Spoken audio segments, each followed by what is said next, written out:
Hello all, welcome to my channel. I hope all are doing well. आशा करती हूँ आप सभी स्वस्थ होंगे, आपकी स्टडी अच्छी चल रही होगी।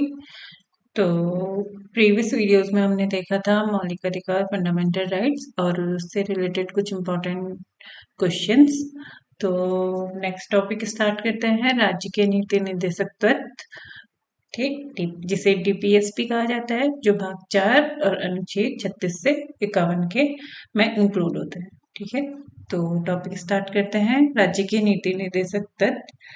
ठीक, जो भाग 4 और अनुच्छेद 36 से 51 में इंक्लूड किए गए हैं। ये जो नीति निर्देशक तत्व जो लागू हुए वो बी.एन. राव, जो कि हमारे संवैधानिक सलाहकार थे, उनके सुझाव पर किए गए। ठीक, बी.एन. राव जी ने सुझाव दिया था कि दो तरह के जो हमारे मौलिक अधिकार हैं उनको लागू किया जा सकता है। एक वो अधिकार जो तुरंत ही लागू हो जाए और जिन पे अगर उनका हनन हो तो वो न्यायवाद हो। ठीक, ताकि हम न्यायालय जा सके। और दूसरे तरह के अधिकार का ये प्रावधान उन्होंने ये एक तरह से सजेशन दिया था कि एक जिनका जो न्यायवाद ना हो और वो धीरे धीरे टाइम के साथ लागू किए जाए। तो दो फंडामेंटल राइट के लिए उन्होंने सुझाव दिया था। लेकिन आगे चलकर जो मौलिक अधिकार थे हमारे, जो आर्टिकल 12 से 35 तक में इंक्लूड थे, उन्हें हम मौलिक अधिकार कहा गया। और जो न्यायवाद नहीं थे या धीरे धीरे लागू किए जाने थे, उन्हें राज्य के नीति निर्देशक तत्वों में इंक्लूड शामिल किया गया था। ठीक है, तो एक तरह से सरकार को जो भी विधि बनेगी या किस तरह से बनेगी या सरकार के क्या कर्तव्य होने चाहिए टुवर्ड्स नागरिक लोगों के लिए, या फिर क्या वैल्यूज होनी चाहिए, वो ये नीति निर्देशक तत्व में इंक्लूड थे। ठीक है, तो इसका जो सोर्स था वो आयरलैंड से लिया गया है। तो डीपीएसपी हमारे आयरलैंड के संविधान से बोरो किए गए हैं, जिनके कुछ उद्देश्य है, जो लोक कल्याणकारी राज्य की स्थापना करना। ठीक है, तो इसका मतलब है कि जो भी जनता के अधिकार है, उनकी अधिकार है या उनकी सुविधाएं हैं, उनका ध्यान देना, ध्यान रखना, समाजवाद स्थापित करना, इस तरह से लोक कल्याणकारी राज्य की स्थापना करना। और दूसरा है जो आर्थिक और सामाजिक लोकतंत्र है, जिसका प्रस्तावना में भी उल्लेख किया गया है। ठीक, उसे जैसे स्वतंत्रता, समानता और अखंडता की भावना पर आधारित होंगे, आर्थिक और सामाजिक लोकतंत्र की स्थापना करना। ठीक है, तो अक्सर ये क्वेश्चन आता है कि लोक कल्याणकारी राज्य की स्थापना करना किसका उद्देश्य है, तो वो है नीति निर्देशक तत्व का। और जो लोकतंत्र है वो आर्थिक और सामाजिक होना चाहिए। ठीक है, नेक्स्ट आगे बढ़ते हैं। हमारे जो राज्य के नीति निर्देशक तत्व, उनकी विशेषता क्या है। पहला, इन्हें संविधान की नई विशिष्टता भी कहा जाता है। ठीक है, ये एक तरह से न्यू फीचर्स है संविधान में। ये आर्थिक, सामाजिक और राजनीतिक न्याय प्राप्त करने में सहायता प्रदान करते हैं। जैसे कि हमने देखा, इसके जो डीपीएसपी के जो उद्देश्य थे वो थे आर्थिक और सामाजिक लोकतंत्र की स्थापना करना, जिसमें जो समाजवाद और बंधुता की भावना हो। वहीं जो न्याय प्राप्त होगा वो आर्थिक, सामाजिक और राजनीतिक होगा। मतलब यहाँ पे इकोनॉमिकली भी बोला गया है, सोशली भी बोला गया है, और पॉलिटिकल जो हमारे न्याय होते हैं उन्हें उनकी भी सहायता प्राप्त करने के लिए कहा गया है। लेकिन जो फंडामेंटल राइट है वो सोशल और जो पॉलिटिकल राइट्स हैं उन्हें बताता है। ठीक है, नेक्स्ट। और अगर क्वेश्चन ये आए कि आर्थिक न्याय न्याय प्राप्त करने की बात कहाँ कही गई है, तो वो कही गई है हमारी डीपीएसपी में। ठीक है, नीति निर्देशक तत्व में। जैसे कि हमने कहा कि कुछ जो राइट्स थे उनका सुझाव ये था कि वो न्यायालय में न्यायवाद ना हो। इसका मीनिंग है कि वो एक तरह से ये फर्क, अगर वो हनन भी होंगे तो हम उसके लिए अलग से रिट नहीं डाल सकते या न्यायालय नहीं जा सकते। एक तरह से ये दिशा निर्देश दे रहे हैं सरकार को कि किस तरह से उन्हें काम करना चाहिए, कि किस तरह से कोई भी काम होना चाहिए। ठीक है, तो ये फोर्सेबल नहीं है। ना सरकार पर ना ही जनता पर। तो ये न्यायालय में परिवर्तनीय नहीं है। एक तरह से ये इसकी आलोचना भी है। ठीक है, तो सरकार के दायित्व जो भी दायित्व है, जो भी कर्तव्य है, उनके मार्गदर्शक के रूप में काम करते हैं। ठीक है, और सरकार के कार्यों का मूल्यांकन इनके थ्रू किया जा सकता है। एक तरह से ये ब्रीफ कर रहा है कि किस तरह से काम होना चाहिए। ठीक है, तो इसमें 3 प्रकार से जो में मतलब सिद्धांत हैं, जो अनुच्छेद 36 से 51 तक का जो भी अनुच्छेद दिए गए हैं, वो 3 पार्ट्स में डिवाइड किए हुए हैं। ठीक, गांधीवाद सिद्धांत, समाजवादी सिद्धांत और उदारवादी सिद्धांत। तो जो गांधी जी के विचार वाले सिद्धांत हैं, वो गांधीवादी सिद्धांत कहलाए। जो समाज के लिए है, वो समाजवादी सिद्धांत कहलाए।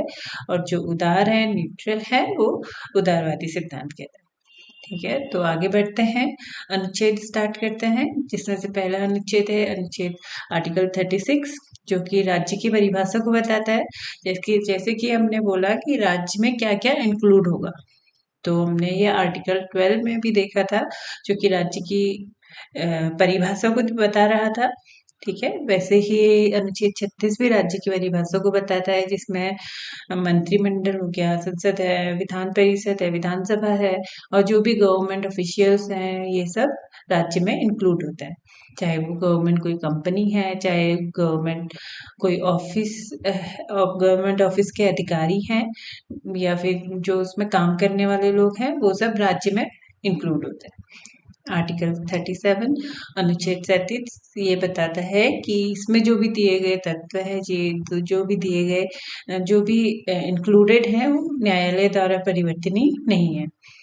इसका मीनिंग है कि ये एक तरह से किसी पे फोर्सेबल नहीं है। ठीक है, वो एक तरह से अगर वो वैलिड है तो ठीक है, अगर उसके उन तत्वों की तरह काम हो रहा है तो ठीक है, नहीं हो रहा है तो हम किसी को फोर्स नहीं कर सकते, या गवर्नमेंट किसी को फोर्स नहीं कर सकती।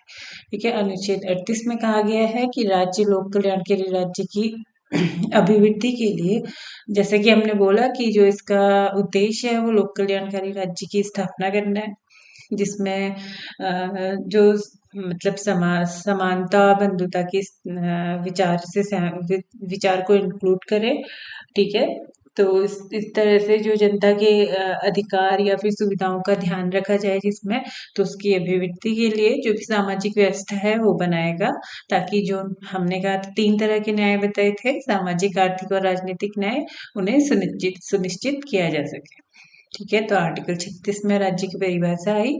आर्टिकल 37 में राज्य में जो भी ये तत्व है, नीति निर्देशक तत्व है, टीपीएसपी है, वो न्यायालय द्वारा परिवर्तनीय नहीं है। और 38 में ये बात कही गई है कि लोक कल्याणकारी राज्य बनेगा, लेकिन कैसे, जो भी इसमें जो 3 तरह के न्याय हैं, उन्हें सुनिश्चित कैसे किया जाए कोई भी लोक कल्याणकारी राज्य की अभिवृद्धि के लिए। ठीक है, तो आर्टिकल 39 कुछ पॉइंट्स को इंक्लूड करता है, जिसमें ये कहा गया था कि सभी नागरिकों के लिए आजीविका के लिए पर्याप्त साधन प्राप्त करने का अधिकार है। जो हम रिसोर्सेज या सोर्सेस ले रहे हैं, वो आर्टिकल 39 में इंक्लूडेड है। ठीक, जो भी भौतिक संसाधनों का जो वितरण है, वो न्याय संगत हो। मीनिंग ये है कि अगर भौतिक संसाधन हो गए, जैसे एयर है, वाटर है, इन सब का वितरण एक इसमें ये ना हो कि कोई मतलब इसमें ये ना हो कि वो एकत्रित कर रहा है, या फिर किसी को ज्यादा या किसी को कम, ये किसी भी तरह से भेदभाव हो रहा हो भौतिक संसाधनों में, ये एक तरह से लागू नहीं होगा। तो जो भौतिक संसाधनों का वितरण जो है, वो समान रूप से सभी के लिए होगा। ठीक है, समान कार्य के लिए समान वेतन, जैसे कि हम देखते हैं, अगर कोई महिला कर्मचारी है या पुरुष कर्मचारी है, तो उनके लिए समान कार्य के लिए समान वेतन दिया जाएगा, जो कि आर्टिकल 39 में इंक्लूड होता है। और जो भी बच्चे हैं, उनकी स्वतंत्रता और गरिमा के साथ विकास का अवसर प्रदान करेंगे, उनके शोषण से बचाएंगे। ठीक है, तो ये आर्टिकल 39 में इंक्लूड होता है। तो अक्सर ये पूछा जाता है, समान कार्य के लिए समान वेतन कौन से अनुच्छेद में इंक्लूडेड है, तो हमें पता है आर्टिकल 39 में। ठीक है। इसमें एक 42वें संविधान संशोधन से एक और आर्टिकल ऐड किया गया था, जो इसके सब पार्ट में ऐड किया गया, आर्टिकल 39A, जो कि समान न्याय और निःशुल्क विधिक सहायता के लिए का प्रावधान है। इसका मीनिंग है कि अगर कोई गरीब है जो कि मीन्स जो इकोनॉमिकली वीक है, और वो अपने लिए जो भी अगर किसी कोई केस है, वो अपने लिए वकील की फीस देने के लिए वो सक्षम नहीं है, तो जो वकील उनको एक सरकारी वकील उनकी सहायता के लिए दिया जाएगा। तो उसके लिए समान न्याय और निःशुल्क विधिक सहायता का इसमें एक तरह से वर्णन किया गया है आर्टिकल 39A में। ठीक है, जो कि 42वें संविधान संशोधन 1976 के द्वारा जोड़ा गया था। आर्टिकल 40 है ग्राम पंचायतों का गठन, जो कि हम आगे चलकर एक अलग से चैप्टर देखेंगे, ग्राम पंचायत। तो अगर ये मोस्ट इम्पॉर्टेंट क्वेश्चन भी कहेंगे, अधिकतर ये पेपर में मोस्टली देखा जाता है कि ग्राम पंचायतों का गठन कौन से आर्टिकल से संबंधित है, तो यह अनुच्छेद 40 से संबंधित है। ग्राम पंचायत एक तरीके से केंद्र का विकेंद्रीकरण दिखाती है। ठीक है, तो आर्टिकल 41 में देखते हैं, कुछ दशाओं में काम, शिक्षा और लोक सहायता पाने का अधिकार। इसका मीनिंग है कि अगर कोई गरीब है, ठीक, अगर कोई वृद्ध है, या फिर कोई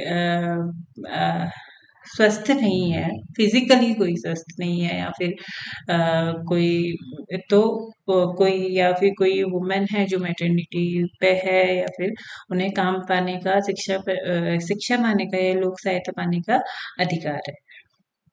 ठीक है, अनुच्छेद 42 बताता है उचित मानवीय दशाओं में न्याय संगत कार्य करने का। तो इसमें आर्टिकल 42 में ही जो हमारी मैटरनिटी लीव या मैटरनिटी की जो प्रावधान है उनकी बात की गई है। ठीक है, अनुच्छेद 42। ठीक, अनुच्छेद 43 उचित जीवन स्तर सुनिश्चित करना व कुटीर उद्योगों को बढ़ावा देना, कि जीवन स्तर किसी भी व्यक्ति का किस तरह से होगा उसे सुनिश्चित करना, और जो भी लघु उद्योग है, कुटीर उद्योग है, या फिर जो स्मॉल स्मॉल इंडस्ट्रीज हैं उन्हें बढ़ावा दे।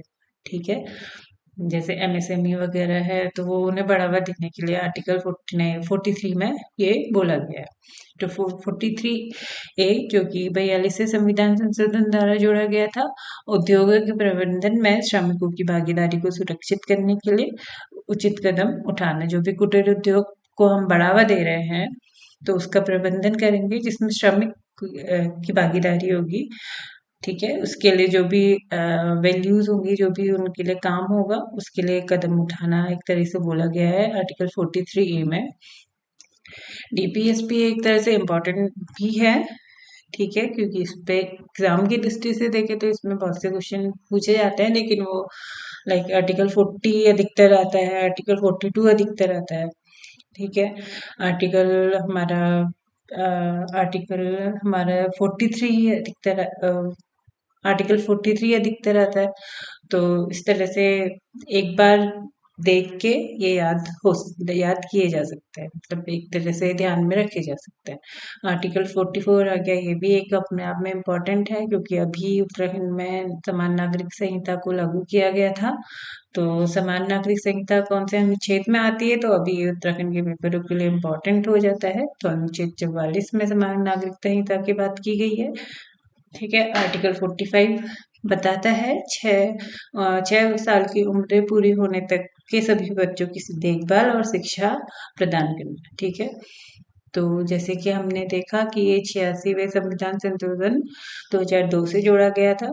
ठीक है, तो अनुच्छेद 45 बताता है 6 साल की उम्र पूरी होने तक सभी बच्चों की देखभाल और उन्हें शिक्षा प्रदान करना। ठीक है, तो इसमें ये कंपलसरी नहीं है, लेकिन फंडामेंटल राइट में वही 21A में ये कंपलसरी बताया गया। ठीक है, 6 से 14 वर्ष की उम्र तक के बच्चों के लिए। आर्टिकल 46 बताता है समाज में कमजोर वर्ग, जो भी अनुसूचित जाति है, अनुसूचित जनजाति है, वो पिछड़े वर्ग है, उन्हें शैक्षिक और आर्थिक बढ़ावा देना।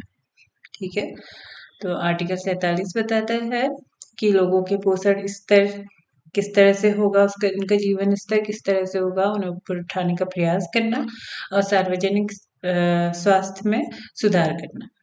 ठीक है। आर्टिकल 48 बताता है, आर्टिकल 48 संबंधित है कृषि और पशुपालन से, जिसमें ये कहा गया है कि कृषि और पशुपालन में वैज्ञानिक तरीकों का प्रयोग किया जाए। ठीक है। और जो भी दुधारू पशु हैं या दुधारू पशु हैं उनकी अलग अलग नस्ल होती है। ठीक है। उनका परीक्षण किया जाए और उनमें सुधार किया जाए। ठीक है। और इसमें दुधारू पशुओं में वध का प्रतिषेध करना भी आर्टिकल 48 में इंक्लूड होता है। ठीक है। तो कृषि और पशुपालन से संबंधित जो आर्टिकल है आर्टिकल 48 है।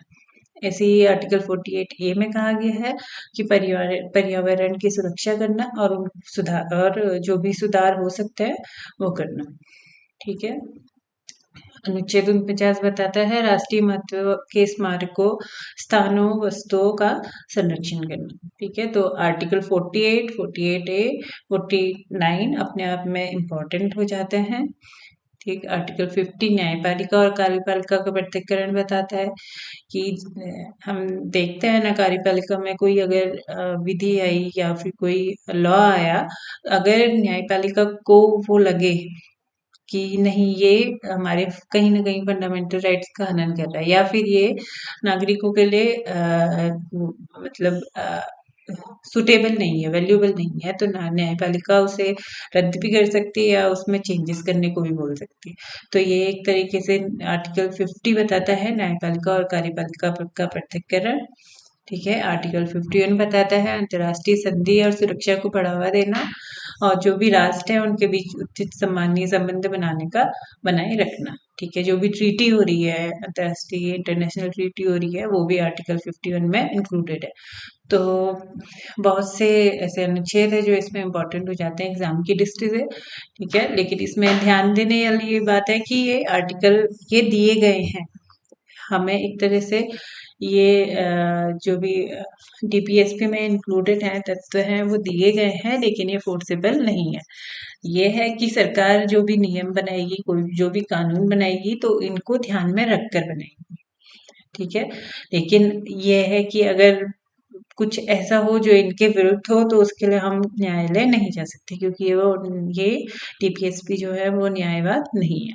तो अगर एग्जाम की दृष्टि से देखा जाए तो 48, 48A, 49, 50, 51, 42, आर्टिकल 44, आर्टिकल 40, आर्टिकल 39 अपने आप में इम्पोर्टेंट रखते हैं। तो ये ध्यान में रहने चाहिए। ठीक है। इनसे अक्सर क्वेश्चन देखे जा सकते हैं। तो नेक्स्ट जो तो इसमें कुछ संविधान संशोधन किए गए थे डीपीएसपी में, जो है 42वें संविधान संशोधन 1976 से जोड़ा गया था। आर्टिकल 39A गरीबों को मुफ्त कानूनी सहायता प्रदान करना। ठीक है। जो कि ये बताता है कि अगर कोई है जो इकोनॉमिकली वीक है और अपने आप के लिए वकील नहीं अपॉइंट कर सकता, वकील नहीं ले सकता, तो उसे सरकारी वकील की सहायता दी जाएगी। तो वो भी 39A में ही इंक्लूड है। आर्टिकल 43A उद्योगों के प्रबंधन में श्रमिकों की भागीदारी करना, जो भी एमएसएमई है या फिर जो भी कुटीर उद्योग हैं। ठीक है। उनको उनको उनका जो कुटीर उद्योगों के बारे में 43 में बोला गया था, वहीं पे जो श्रमिकों की भागीदारी के बारे में बोला गया वो 43A में बोला गया, और जो कि सब 42 संविधान संशोधन 1976 से जोड़ा गया। वैसे ही पर्यावरण की रक्षा और सुधार करना आर्टिकल 48A में इंक्लूडेड है। ये भी 42 संविधान संशोधन 1976 से बोला गया था। वहीं 48 में कृषि और पशुपालन के बारे में बात की गई थी। ठीक है। और जो भी दुधारू पशुओं के बारे में बात की गई थी।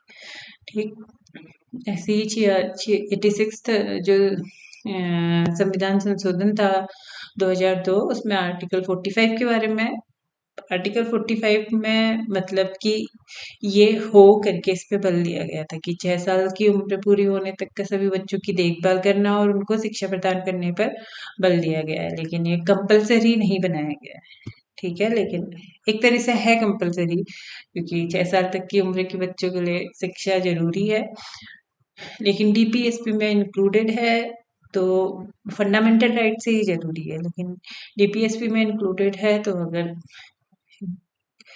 करे तो ठीक, नहीं करे तो ठीक। ये वाला सिस्टम है। ठीक है। 97 जो 97 संविधान संशोधन 2011 था, उसमें अनुच्छेद बी में सहकारी समितियों से संबंधित है। ठीक है, तो ये संविधान संशोधन के थ्रू ये आर्टिकल जोड़े गए थे। ठीक, तो डीपीएस पे एक छोटा सा टॉपिक था जो यहीं पे खत्म होता है। ठीक, नेक्स्ट हम प्रेसिडेंट के बारे में पढ़ेंगे, राष्ट्रपति के बारे में पढ़ेंगे, प्रधानमंत्री के बारे में पढ़ेंगे, उनके जो लोकसभा, राज्यसभा है, संसद के बारे में पढ़ेंगे। तो अभी का टॉपिक यहीं पे खत्म होता है। अगर आपको मेरे वीडियोस सही लग रहे हैं, आपको मेरा कंटेंट पसंद आ रहा है या नोट्स पसंद आ रहे हैं, तो आप सपोर्ट कीजिएगा जिससे मुझे मोटिवेशन मिले। ठीक है, तो वीडियो को लाइक कीजिएगा, फॉलो कीजिएगा। Thank you.